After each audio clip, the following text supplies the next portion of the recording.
5 keys to living a life that is satisfying. Psalms 37, 1 to 9.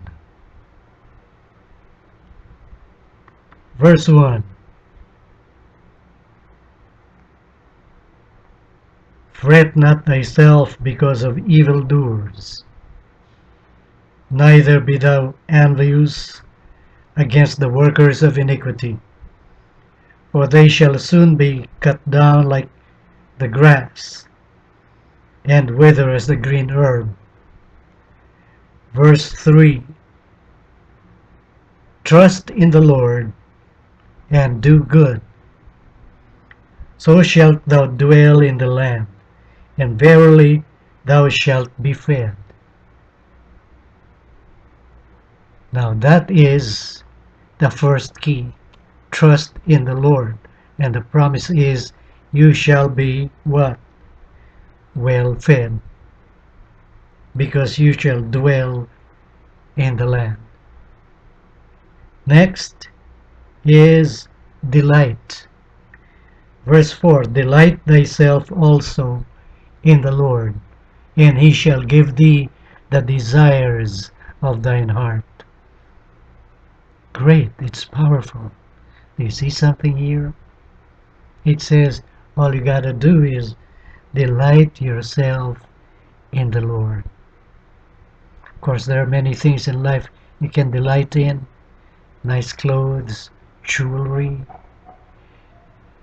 fabulous cars, great vacations, property,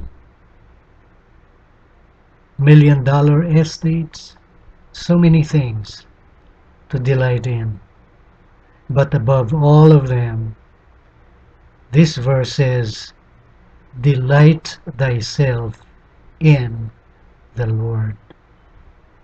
The focus of your delight must be the Lord. And what happens? It says, and he shall give you the desires of your heart. Have you ever had any desire in your heart? I guess you do. Most of us do, if not all of us. I do. You desire that your children will go to school, earn diplomas, get a good job, put up a good business, live good, long lives, be happy and joyful, be successful in whatever they do. You do have desires in your heart. Sometimes a woman desires not to be ignored by your husband, but instead to be loved, to be cared for, to be the center of her husband's affections, next to God, of course. We have desires. Another desires to be successful in his career, because that is in his heart, not failure. Oh, he hates to fail. And another has this desire to be physically fit, slim, skin toned up, kind of muscular, fit. That's a desire of the heart. But some people are struggling with weight reduction and fitness programs. And so it's a great desire as well as a great challenge. But you know what? Trust in the Lord and delight in the Lord, and he shall give you the desires of your heart.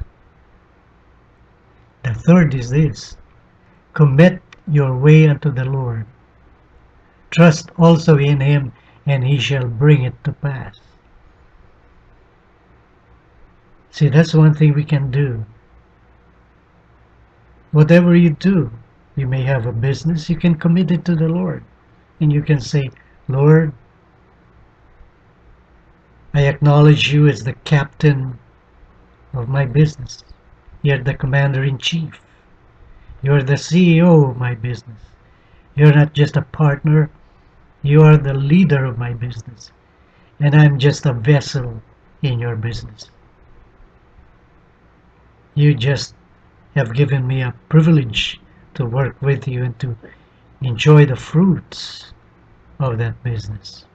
I commit that business to you, Lord. See? Commit.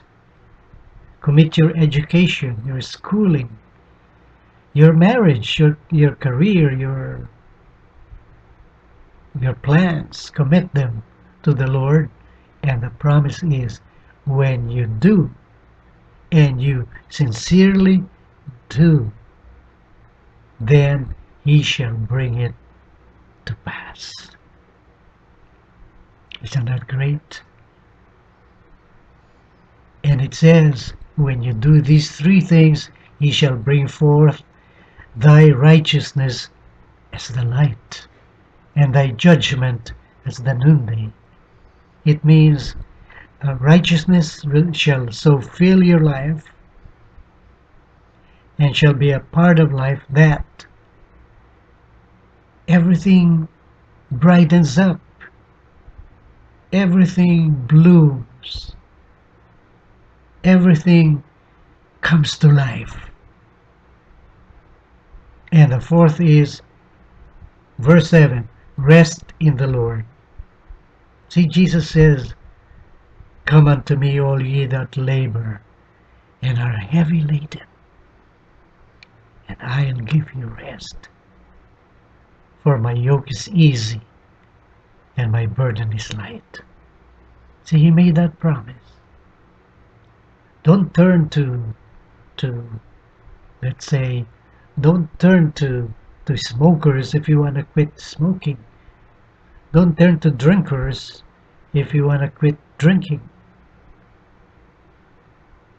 Don't turn to failures if you want to succeed. Neither do you get spiritual life when you turn away from Jesus and turn to some fanciful superstition, some unbiblical doctrine, some unfounded presumptions, some philosophical dogmas. No, no, no, no. Don't turn to those things, but instead rest in the Lord. And rest here means you must have found, and it must have been revealed to you that rest is in the Lord. That means complete trust, complete devotion, and a knowing that everything is all right when you are in the Lord.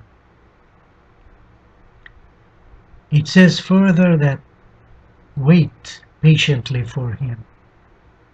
There's a waiting. That's the fifth key. Waiting. Waiting means you don't get ahead of the Lord.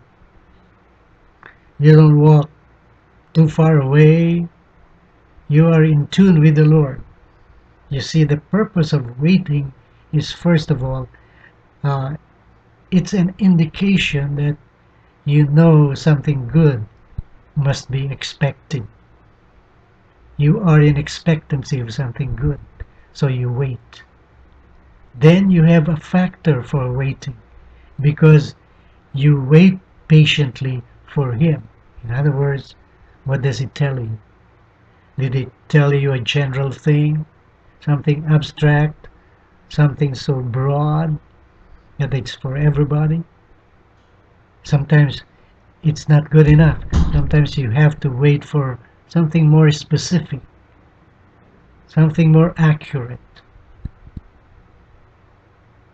See, there is a season for everything. A time to love, a time to part, a time to grow, and a time to rise, a time to get up, a time to sleep. There is a time.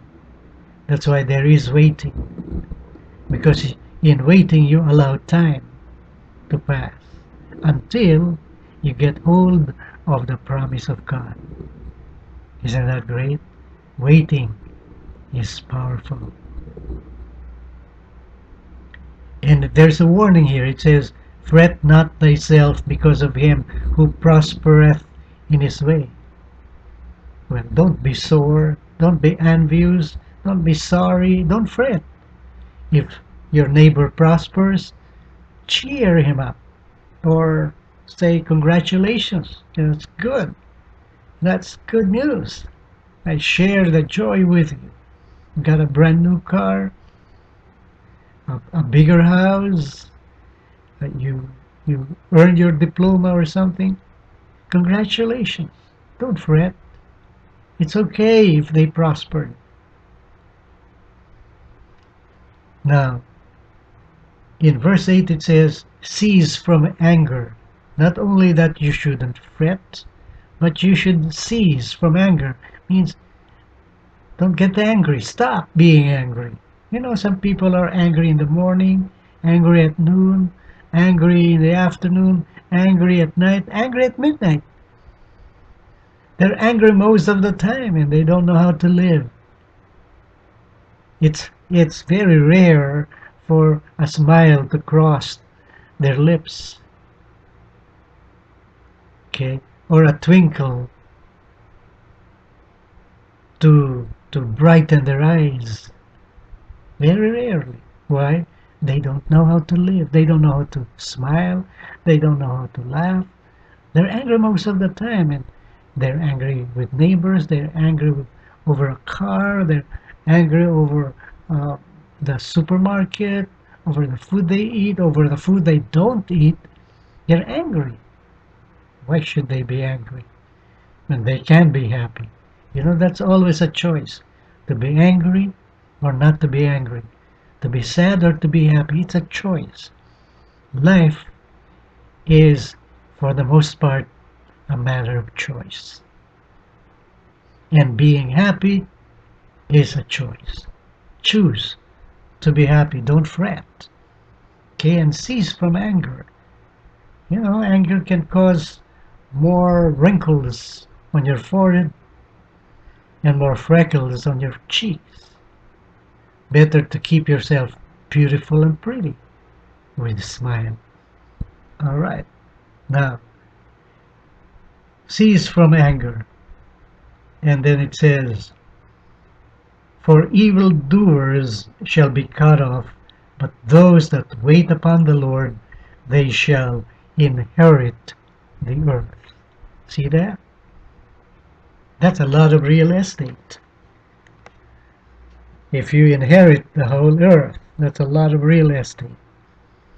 All right, now, maybe you're not interested in the whole earth. Maybe you just want to have a piece of the earth.